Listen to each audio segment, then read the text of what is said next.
And welcome back to Web3 Insights, the podcast where we explore the builders shaping a more transparent and decentralized future. Today, we're unpacking one of Web3's most misunderstood pillars, market making, the engine that really underpins liquidity, price stability, and long-term token health. Joining me are two amazing leaders from Reform DAO, the first ever market making and liquidity providing DAO, shaping liquid markets using protocol-owned liquidity. Jess Montanad, founder and core contributor at Reform DAO with a deep background in trading, investment strategy, market making, and DAO governance. And Paul Lefeil, CMO at Reform DAO, marketeer, community builder, and host of Paul's Penthouse, where the awesome privilege of joining last week, and longtime advisor to Web3 founders. Welcome to the show, guys. Thank you. Yeah, pleasure to be here. Glad to be here. I think I totally mispronounced your last name, so we're gonna, skip over that. After talking about my good Dutch skills.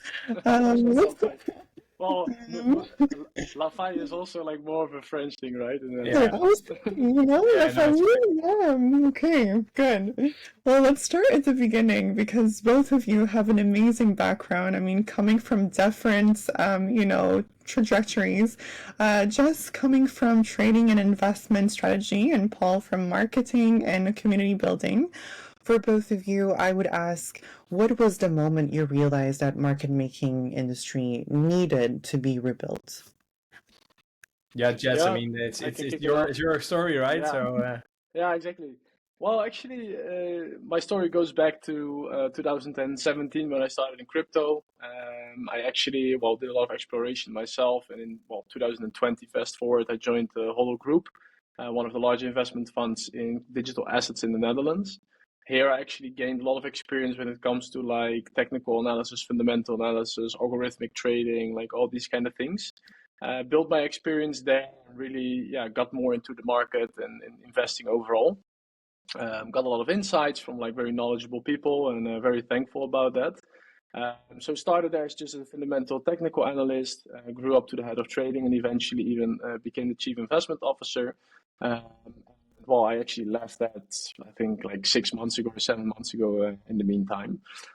But yeah, actually the whole like market making thing came forward because, of course, the algorithmic trading was a big part of my experiences there. And my co-founder of Reform, Nick, he actually has an algorithmic trading software company called Growity.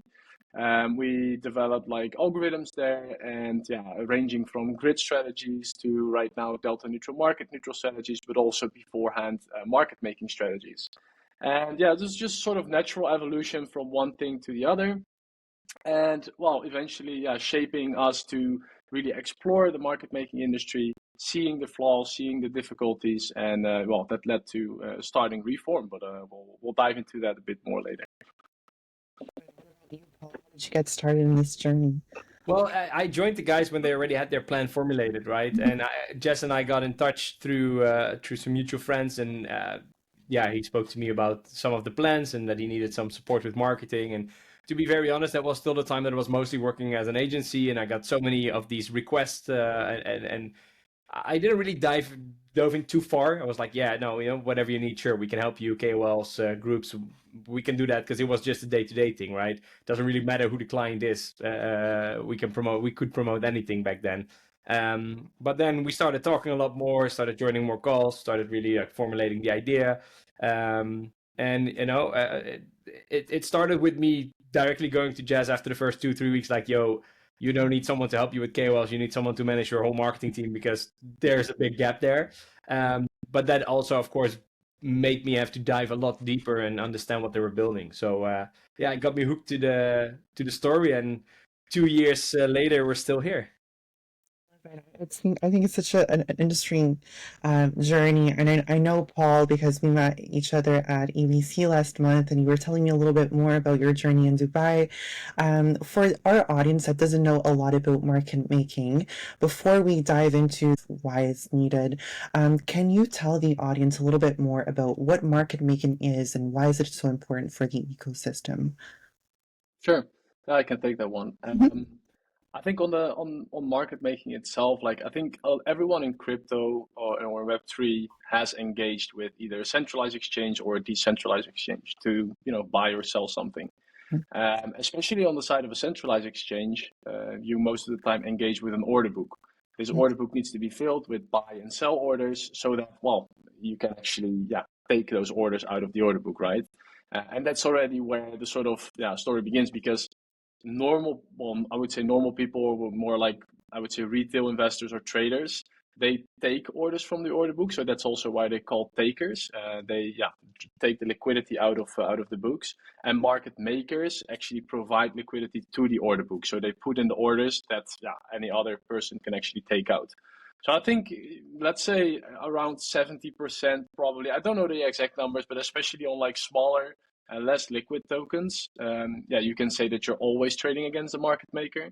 But the more liquid a token becomes, or a coin like Bitcoin, the less likely you're trading against a market maker, but still a very high percentage, like, I don't know, 50 to 70% of the time you're trading against a market maker.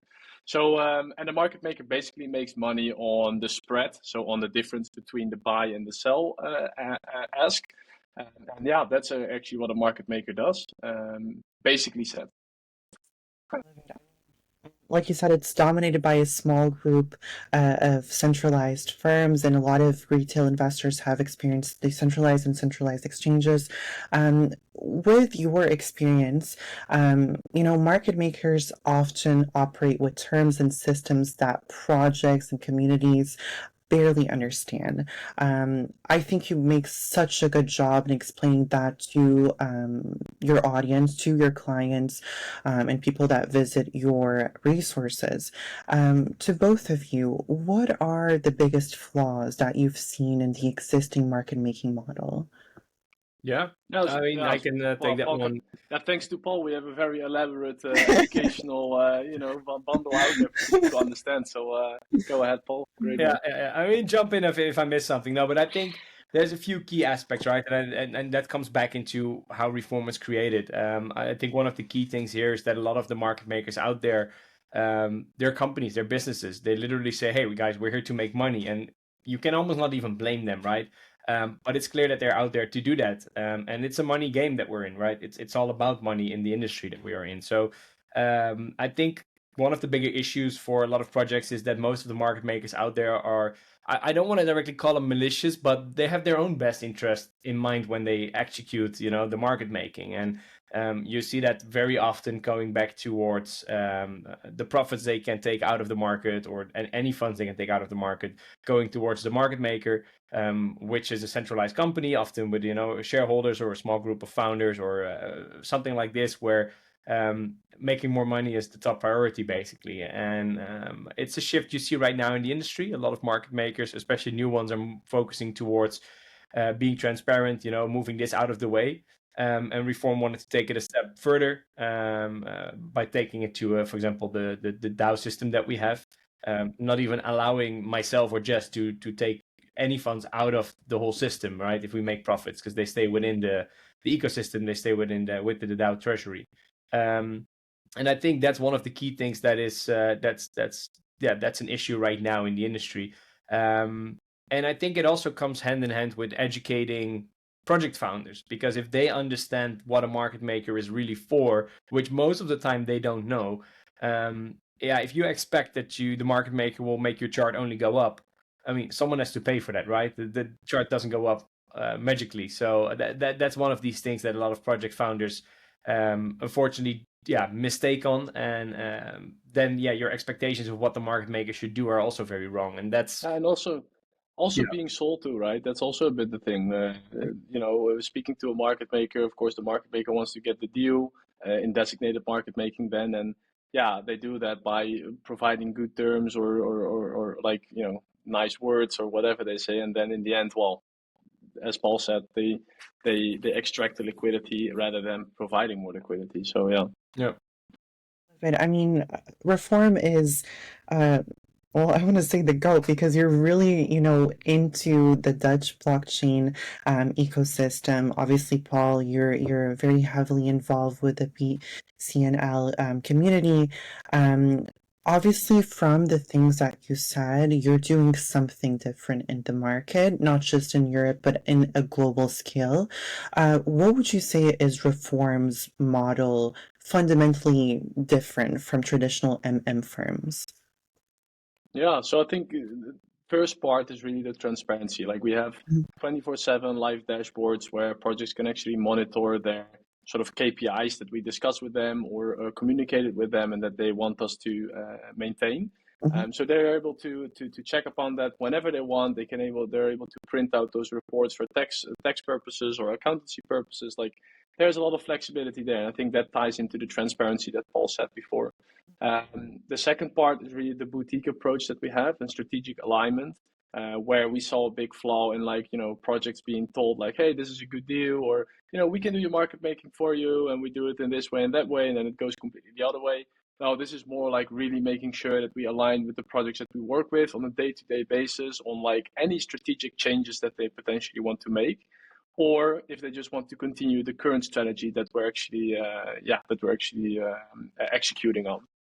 So I think that's from a second point of view a really important one. And then I think we're actually moving towards a sort of new service model that we're going to launch as well, and that's also a big part of like incentive alignment because we do have some sort of profit split integrated in the service model that we currently run to actually be encouraged to do a good market making job. But I think also on the other side, we're now launching a sort of new service model, which we can tie into in a bit, where anyone can actually participate, anyone can leverage or like win in terms of market making, and not just the market maker in the end. And I think that's really where the sort of main importances from Reform come forward from. Yeah.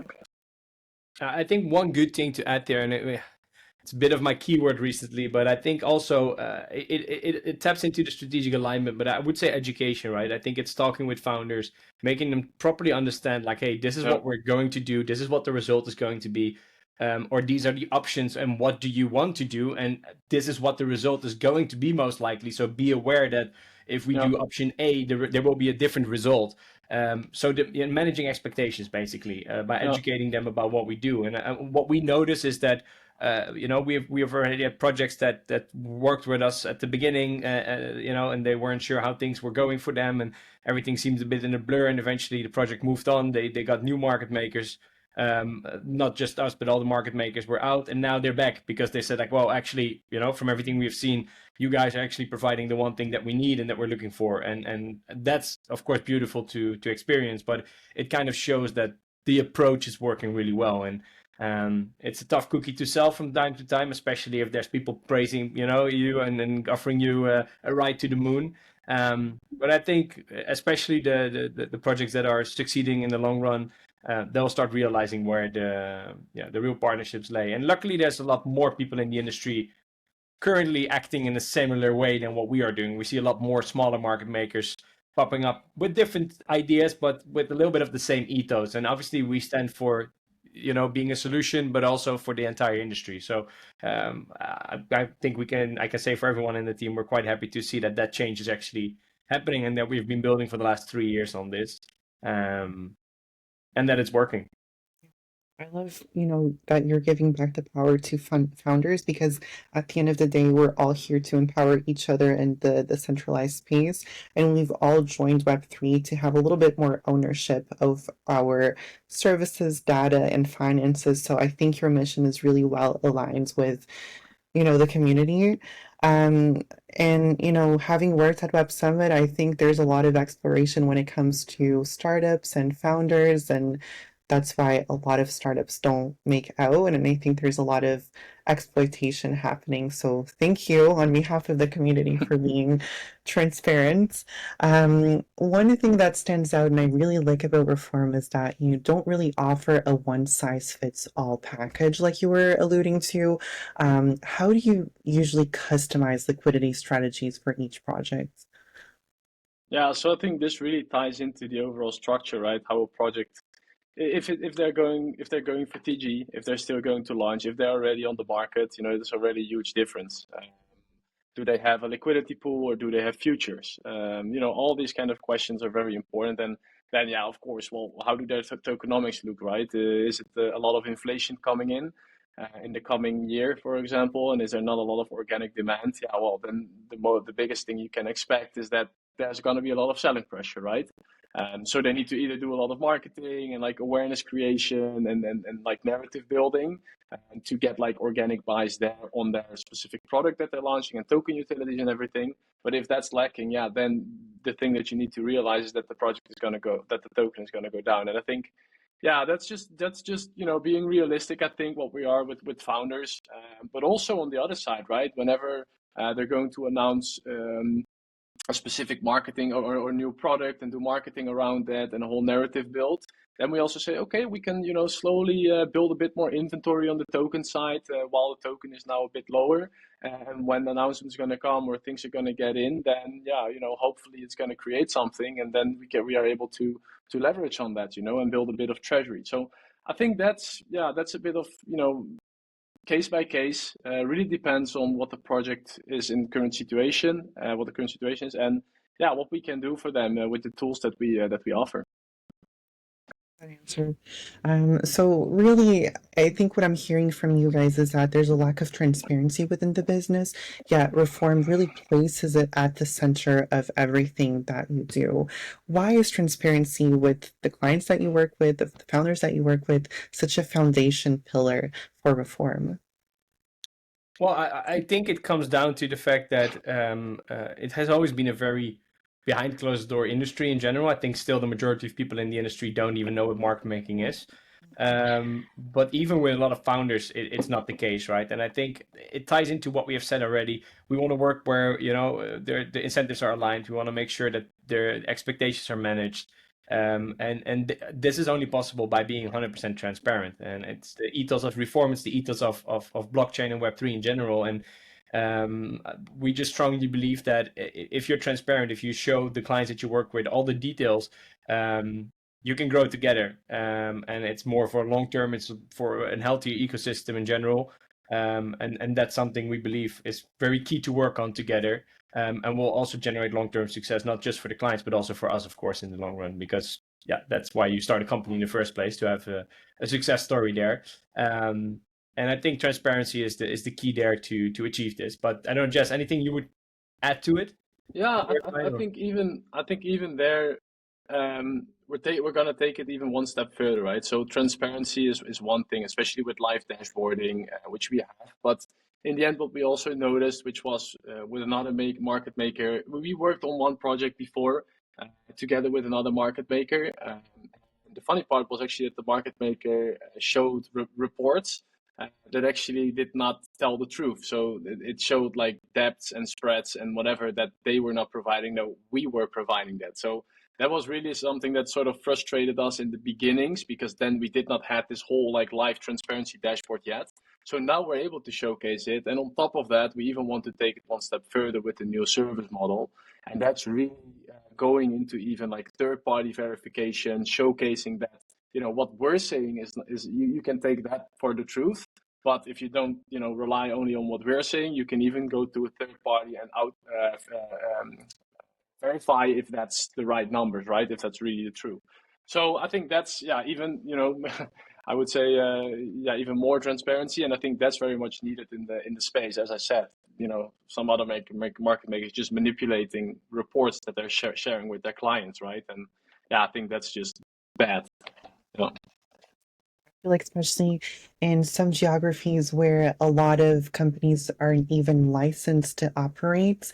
I've had to do my due diligence on a lot of companies in the MENA region that were just not regulated at all before onboarding them and starting to recruit for them. So I think what reform also does is providing that human element to market making, not just about, market mechanics. You've really built an ecosystem around the company, right? You have your academy, Luigi Bot, you have Paul's Penthouse, and you have a huge network of KOL listings, marketing partners, and more. Why was it important to you to build a whole entire ecosystem about your, liquidity engines? I Yeah, think Paul, I there's can. two angles here, right? I think one is we're creating products because we see they fit the narrative that we're building with Reform. As you mentioned, our academy, which is live and is being updated as we speak, or actually always being updated, where we really want to educate not just founders but everyone in the industry in what is market making and how does it work and what's Reform doing there, etc. Where we want to partner with other academies to help them, integrate the right educational content around market making, just to spread the word, just to make people more aware of what this huge thing in crypto is. Luigi Bot is one of the products that we put in the market where we eventually, it started as I wouldn't say a joke, but a testing of like, hey, what's this AI agent thing going on back in January? And eventually, we brainstormed it into a Luigi Bot, which is our Solana Telegram trading bot, which can do grid trading using the market making algorithms that we have. And now slowly that's going to be our doorway to also working on new ways of market making, which we can even provide in a business to business solution, because we started understanding better how that industry works, how that market works. And I wouldn't want to say market making Yeah. necessarily. But yeah, that's of course a focus where you want to go on, and what we also see as a narrative in the market. Well, Paul's Penthouse, obviously same story, right? It was just me hosting Twitter Spaces with project founders that we worked with. We did a lot of shows together, me and Jess, on the Reform account, and I was like, hey, this works. This brings over the message. I feel we can build something, and now fast forward 1.5 years later, and we have 15,000-20,000 people tune into the shows that we host, and educating people about all the projects that we work with, but also in general projects that we find interesting. So really helping projects get the right exposure, but also create the right educational content for them, so audiences start understanding what they do. As we strongly believe that's a core thing that's missing in the industry right now. And then on the second side, it's all these different things that you mentioned, our KOL network, the listing support that we can provide, marketing partners, recruitment partners apparently as well right now. So I think the key here is that we work with brands that are building a project, often in an early stage, that have a need of all these different things. And they often feel comfortable if they can get an introduction done directly by someone they know. So we figured, let's make sure that we can be that someone to give them the right introduction, where we are not in between, we're not upcharging, we're not doing any, we're just introducing them to the people that we know, that we worked with, that work out in the industry, the listing managers as exchanges that we actually know personally, so they can actually talk with the right person instead of one of the 50,000 BD guys in between every deal in Web3 that tries to take a few percentage off. Same on the marketing side, right? I mean, if you get quotes of one KOL from 10 agencies, there might be a spread of tens of thousands in between the same quote, just from agencies topping up, or agencies getting their KOLs through other agencies who are getting it through other agencies. And yeah, I mean, obviously we fell for the same gaps slightly here and there. I had a background already bringing in some knowledge there, but right now we find it important to introduce the parties that we work with to the parties that we believe are doing a good job when it comes to their specialty, whether that's getting you listed, marketing support, PR, recruitment, and in that sense. So I think it all ties into a strategic partnership between, or strategic alignment between us and the clients that we work with. We're not, they're not just a number. It's boutique market making for a reason, and that goes further than just managing the liquidity. It actually goes towards helping them make a success story out of their company, and this is all part of that. I really felt that at ABC, like your approach was let's help each other out instead of like let's make money off of each other. And when I was looking for female, KOLs within this space, I stumbled upon Bella, one of your, employees, and I just thought that was okay. This is a sound company. Um, I guess we have time for one last question. I really want to zoom out and think long term. What's something that is exciting you for 2026? And, what does the future of market making look like if DAOs and communities lead the way?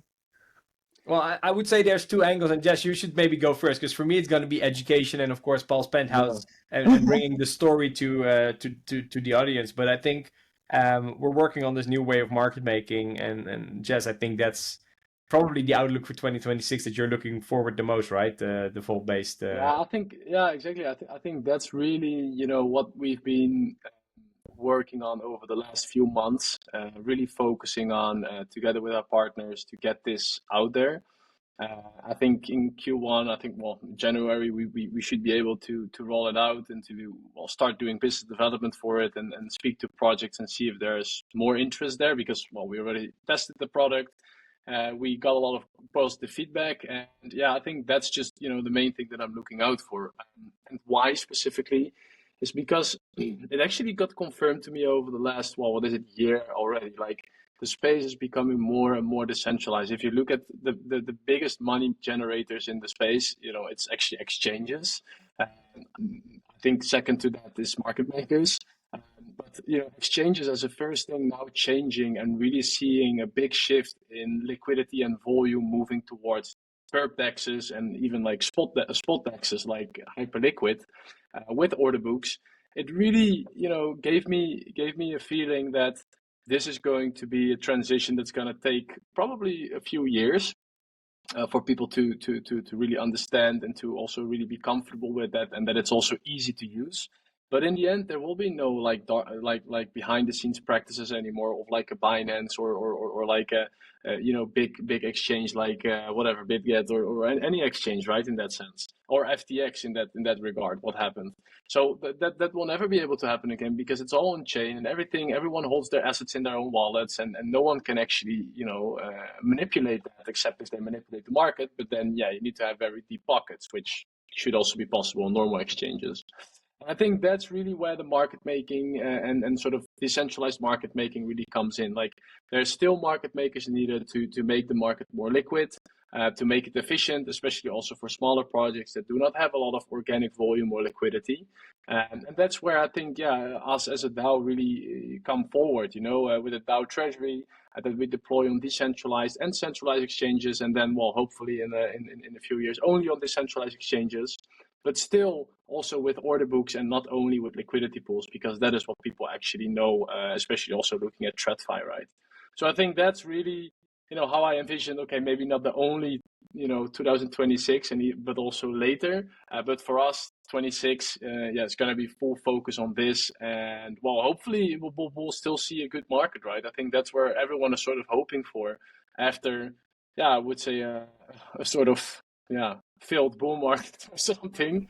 I think everyone is still hoping to get a good market in 26. And I think myself, I think being a bit sneaky, I'm still thinking that we might see some good and positive momentum looking at macroeconomic environments and developments and all those kind of things. So we'll see, but I'm very much looking forward at least to the developments on our side, and hopefully the market will be in our favor. We got this, team. We got this. Everything's going to be okay. Don't you worry. Well, Jess, Paul, thank you so much for joining today. Reform DAO is tackling one of the most opaque sectors in crypto and really turning into something transparent, aligned, I would even say equitable, which is exactly what this industry needs. For listeners who want to learn a little bit more about Reform DAO, explore the ecosystem, or even understand how transparent liquidity can support their token economy, all links will be in the episode description below. This is Web3 Insights. I'm your host, Rose, and I'll catch you in the next episode. Bye, guys.